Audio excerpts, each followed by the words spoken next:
তখন হিট পাবে, গলে যাবে। সেজন্য যখন অয়েল অ্যান্ড গ্যাস সাইডে আমরা কাজ করব তখন আমরা কি করব, ফায়ার রেসিস্ট্যান্ট ক্লোথ, পেপারসি, কভারও না হয় প্যান্ট শার্ট, এবং আমরা অবশ্যই পিপি পরে যাও। পিপির ভিতরে আছে আপনার হেলমেট, হার্ড হ্যাট বলা হয়, সেফটি গ্লাস, ঠিক আছে, এবং সেফটি শু, হ্যান্ড গ্লোভস।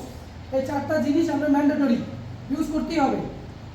ওকে, এখন আমরা এটা যখন আমার বাঁধা হয়ে যাবে, আমরা এখানে কি করব, একটা ট্যাগলাইন লাগাবো, ওখানে একটা ট্যাগলাইন লাগাবো, 2টা ট্যাগলাইন লাগাবো, এটা ভোলা যাবে না, ঠিক আছে?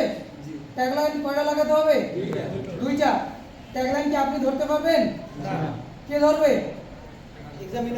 এক্সামিনারকে বলবো। এখন লোডটা এরকম ভাবে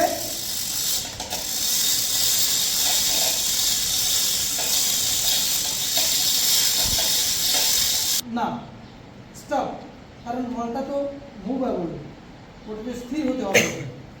স্টপ দেওয়ার পরে 5 সেকেন্ড 10 মিনিট একটু আপনি